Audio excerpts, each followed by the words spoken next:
The Venezuelan government and sectors of the opposition have signed 6 joint agreements as part of a process of dialogue that is to continue. Among the agreements announced on Monday are a joint condemnation of the U.S. economic blockade and the reintegration of the government or the governing PSUV party into the opposition-controlled National Assembly. The agreements were signed at the Foreign Ministry in Caracas. The self-proclaimed opposition leader, Juan Guaidó, did not take part. On Sunday, he announced that he was withdrawing from the talks with the government that have been taking place in Barbados with the backing of Norway. I stand before you now with a great responsibility.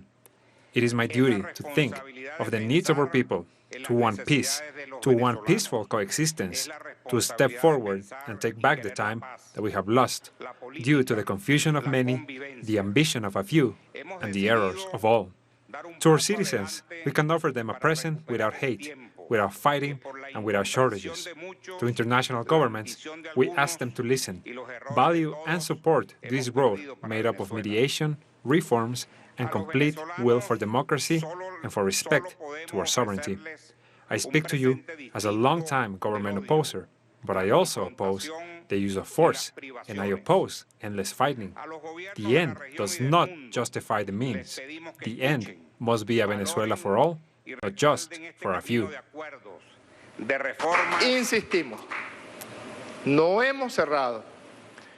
We insist. We have not and we will not close any door or initiative to resolve among Venezuelans the issues that concern us Venezuelans. This is a dialogue table for Venezuelans, by Venezuelans, and like opposition lawmaker Timothée Zambrano said, the implementation of these agreements is underway. We have reached the number of joint agreements in specific topics and have established a working agenda to continue talks, negotiations, and more agreements that we hope to achieve. I am also making an invitation to anyone who wants to join our talks to sign the current agreements. So let's examine the agreements reached so far.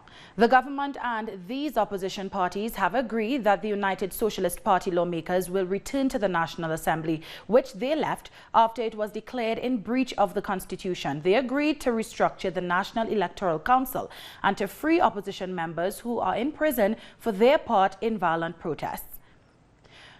Both the government and the opposition parties will seek to develop an oil for food and medicine program with international partners. Both sides commit to defending Venezuela's claim to the Essequibo region, which is in dispute with Guyana. And the opposition parties will join the government in demanding the immediate lifting of sanctions against Venezuela. Going forward, a process of dialogue will continue between the government and the opposition parties. 2 priorities for these talks are to deal with and overcome the National Assembly's current breach of the Constitution, which means its decisions are null and void, and to evaluate the possibility of giving minorities in the National Assembly a form of proportional representation.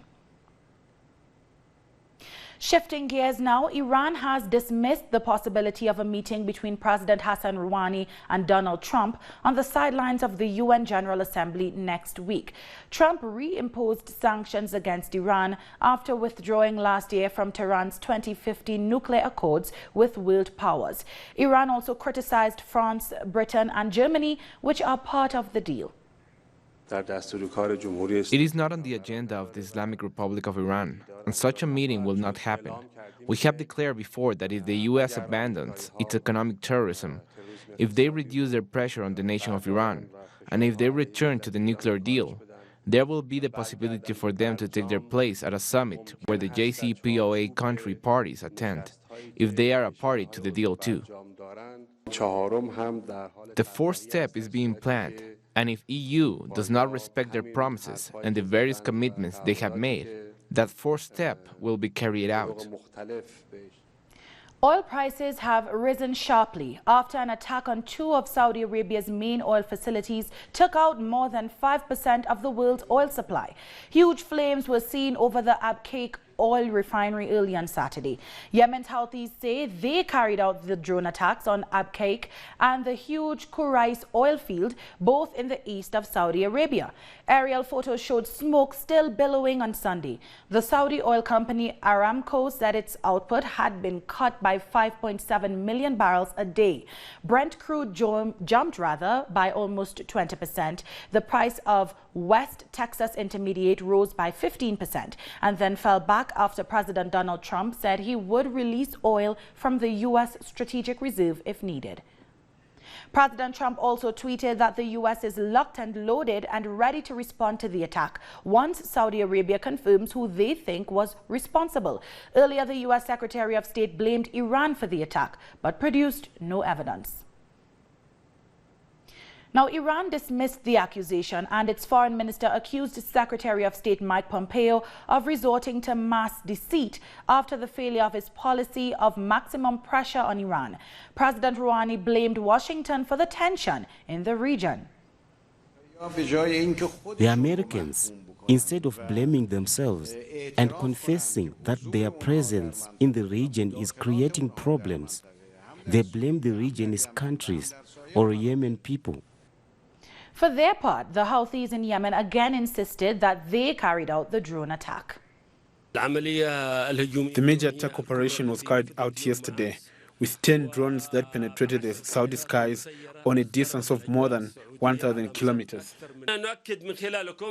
We confirm that these operations were carried out from within Yemen by our army and the people's committees. Therefore, all that is being said about us being backed by Iran, or that these operations were carried out from Iraq or by Hezbollah in Lebanon, are claims made in the context of their catastrophic failure.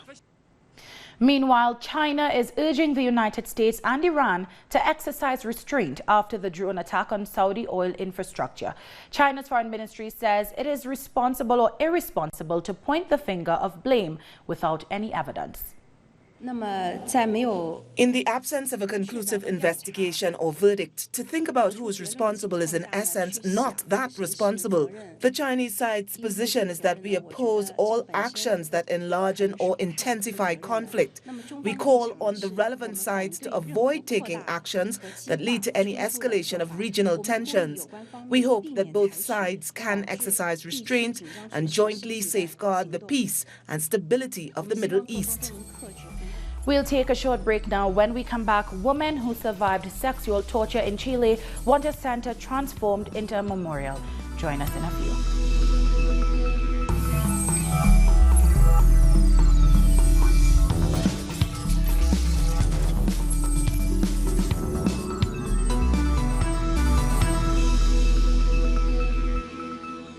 Welcome back.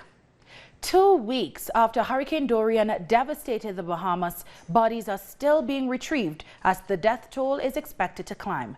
Police Commissioner Anthony Ferguson made the declaration while speaking at a National Emergency Management Agency conference. He said while the official toll is still 50, it will increase. It stopped because then there were no recovery. But I can give you a bit of information that things are looking more hopeful today. As I'm getting information just before I came here that we are seeing some semblance of body remains. So as they probe today, hopefully later this afternoon I'll be able to give you some confirmation on whatever that is. And after gaining Category 1 strength late on Sunday, Hurricane Humberto is now expected to drop another 2 inches of rain on already devastated parts of the Bahamas after Hurricane Dorian. As of early on Monday, Humberto was crawling at only 7 kilometers per hour toward Bermuda, with the British Overseas Territory now on high alert. According to the Miami-based National Hurricane Center, Humberto will bring life-threatening waves and tides to parts of North Carolina and central Florida over the next few days. It is packing sustained winds of 140 kilometers per hour. In addition to Humberto, there are a few other tropical disturbances that meteorologists are closely watching over the central Atlantic for possible impact later in the week. As of early Monday morning, the three disturbances were located between about 1,500 miles east of the Lesser Antilles. Dry air was surrounding most of these features, which were drifting toward an area of increasing wind shear. Both dry air and wind shear tend to hinder tropical development. Experts say that of the three features, the one that is farthest away or closest to Africa may have a greater chance of developing. In other news, sensitive data on almost the entire population of Ecuador was on the street due to a massive server leak. Two security researchers from VPN mentor Noam Rutem and Ran Lucar discovered the misconfigured database. They found records on roughly 17 million people, including more than 6 million children. The exposed files included names, home addresses, financial data, work records, phone numbers, car registration, and government ID numbers. It also included some financial records tallying account balances of customers of one large Ecuadorian bank. Tax records, including official revenue ID numbers for companies, were found on another file. The data was on an unsecured Amazon cloud server, but access has since been cut off by Ecuador's Computer Emergency Response Team. Survivors of sexual torture in Chile under the dictatorship of Augusto Pinochet are demanding that one of the old torture centers be turned into a memorial site. Paolo Dragnik has the details from Santiago.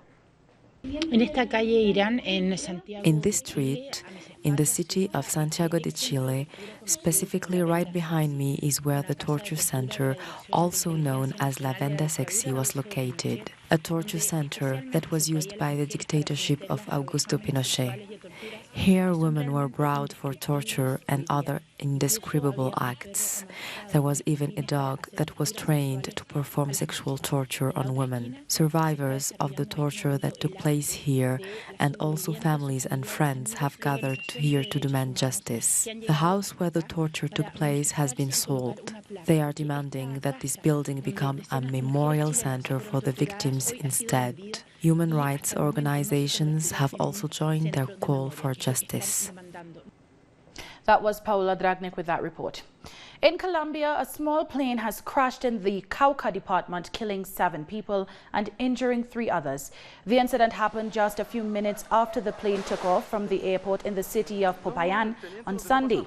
Authorities say 7 of the 9 people on board were killed in the crash, while the 3rd person hurt was a child on the ground where the plane crashed. The cause of the crash is being investigated. Violent opposition groups in Bolivia have intensified their tactics to prevent the re-election of President Evo Morales, with elections just over a month away. Video has emerged of activists linked to the Pro-Santa Cruz Civic Committee attacking 3 campaign offices of the movement towards socialism, setting fire to at least 1 headquarters and assaulting the people inside. The attacks have mostly taken place in the department of Santa Cruz, recognized to be the most affluent in Bolivia. The government has condemned these violent groups as racist and fascist and has called on people to avoid confrontations. Most opinion polls place President Evo Morales in the lead for the general election scheduled for October 20th. Police in Burkina Faso have used tear gas to disperse a demonstration by trade unions and civil society against the government. About 2,000 people took to streets of Ouagadougou protesting against spiraling violence in the country. The protesters were calling on the government to find a permanent solution to violent attacks by Islamic militants. Attacks on civilians have been on the rise in areas previously considered peaceful. We're here to call out the government on their behavior. Hijacking financial malpractice, the people are suffering. We just want to make them think, to say, look, there is a way to tackle terrorism. That's all. We walked peacefully. Everything was planned. Notices were given. But we were aghast. We came back responsibly and then delivered our messages. It doesn't go beyond that. We will reorganize ourselves to better get out and make our voices heard. A boat accident on the Congo River in the Democratic Republic of Congo has left at least 11 people dead and dozens of others missing. According to local media reports, the boat was traveling from the northern city of Maidombe to the capital Kinshasa when the accident happened. 60 people have been rescued so far out of the more than 100 who were on board. Boat accidents are common in the DRC, where water is the main mode of transport due to a poor road network. The president of South Africa has taken a definitive stance against xenophobic attacks that took place in the country over the past few weeks. After apologizing to all Africans on Saturday, Ramaphosa now says he will send special envoys to various African countries to reaffirm South Africa's position on African unity. President Cyril Ramaphosa is on damage control mode after the xenophobic attacks that played out in the country over the past few weeks. He told the country's national broadcaster, the SABC, that he's taken further steps to quell tensions. Our image, our standing has been dented, in a way damaged as well. I've taken steps to send envoys around various parts of the continent. Former Minister Jeff Radebe is going to Nigeria and to West Africa.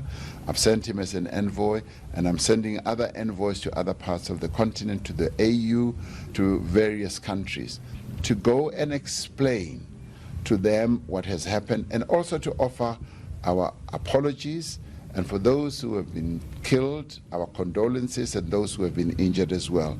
So we will be trying to repair the damage. The tensions were sparked by the killing of a Pretoria taxi driver, allegedly by a foreign national. Mayhem ensued in the capital, Pretoria. It quickly spilled over the country's economic capital, Johannesburg. But now the president is focusing on restoring African unity.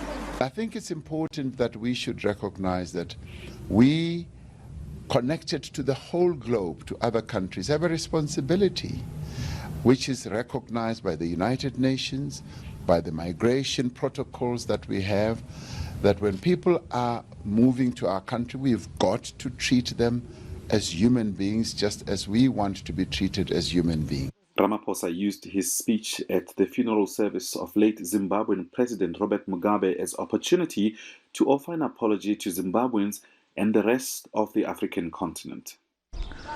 President Cyril Ramaphosa's response to the recent xenophobic attacks is different from what we've seen in previous administrations here in South Africa. Previously, we've seen presidents and cabinet ministers limiting the attacks on migrants to mere criminal activity. But it seems Ramaphosa wants to restore trust with his neighbors and the rest of the continent. I'm Matiba Mahlachi in Soshanguve, South Africa for Telesur. Coming up after the break, presidential elections in Tunisia see a low voter turnout. We'll have details in a moment.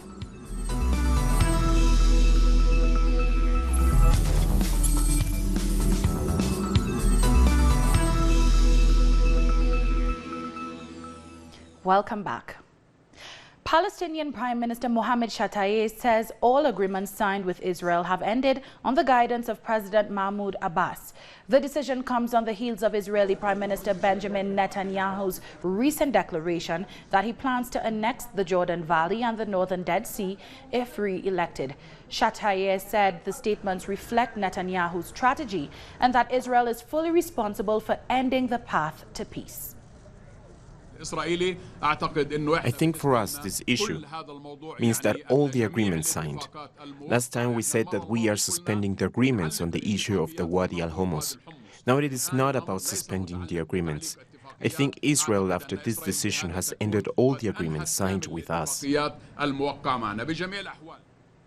Less than half of Tunisian voters turned out for the presidential polls held on Sunday. The head of the country's electoral commission said that only 45% of registered voters participated in the election. The electoral commission has also warned political parties and other stakeholders to desist from announcing unverified data until the official results are published by the commission.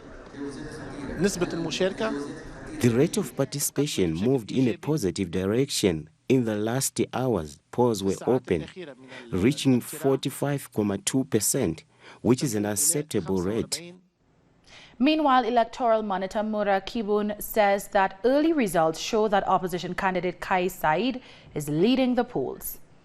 The first results, according to the vote count done by Mura Kibun, show that Mr. Kais Saied is in the first place with a rate between 17.6% and 19.2% in the best cases. As for Mr. Nabil Karoui, achieved a vote rate between 14.8% and 16.2% in the best cases.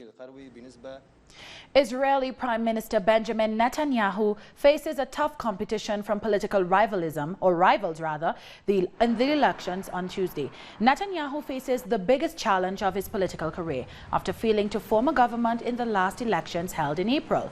Netanyahu goes to the polls again with corruption charges under his belt. He can expect a stiff competition from the Blue and White Party, which has the backing of Israeli Arab community, as Netanyahu has repeatedly called them disloyal citizens. Dozens of people have marched through the French city of Marseille demanding justice for an 80-year-old woman who died last year during Yellow Vest protests. Zainab Roudan died on December 2, 2018 after being hit by a tear gas grenade that was fired into her apartment by police officers who had been deployed to disperse the protests. Roudan's daughter lamented that 9 months after her mother's killing, the authorities are yet to identify the police officer who fired the tear gas grenade. We don't understand why 9 months later this police officer has not been identified. We want to listen to him. There is my mother's version of the story, and now we want to get the police's version. We want to know what happened on that day. British Prime Minister Boris Johnson has met with EU Commission President Jean-Claude Juncker ahead of a meeting with Luxembourg's minister. Protesters booed as Johnson arrived at the Luxembourg government headquarters to hold talks with Juncker over Brexit. The two agreed that talks between the United Kingdom and the EU would intensify, held on a daily basis, and will be raised to a political level from the technical level talks of recent weeks. Johnson is hoping a Brexit deal can be reached at an EU leaders summit on October 17th and 18th. Well, over the last couple of weeks, there's been a lot of work. Papers have been shared, but we are now in the stage where we have to start really accelerating the work, and that was the agreement today with Jean-Claude Juncker and with Michel Barnier. And look, I don't want to get people's, we've got to manage this carefully. Yes, there is a good chance of a deal. Yes, I can see the shape of it. Everybody can see roughly what could be done.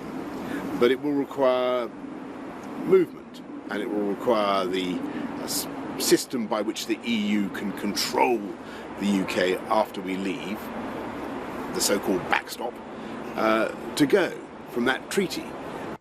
Serbian LGBTQ activists have marched in the streets of the capital Belgrade in a pride parade joined by the country's prime minister. The country's first openly gay Prime Minister, Ana Brnabic, marched along with the activists and said she was happy with the progress that the country has made in promoting LGBTQ rights. Meanwhile, police officers clashed with a group of anti-LGBTQ protesters who tried to disrupt the march. But I'm happy that, from year to year, it's easier to organize Pride, and, there are other cities in Serbia now that are trying as well, and I think Serbia is going in the right direction. And with that, we've come to the end of this news brief. You can find these and many other stories on our website at telesurenglish.net. And join us on social media, Facebook, Twitter, and Instagram. For Telesur English, I'm Doris Polo. Thank you for watching.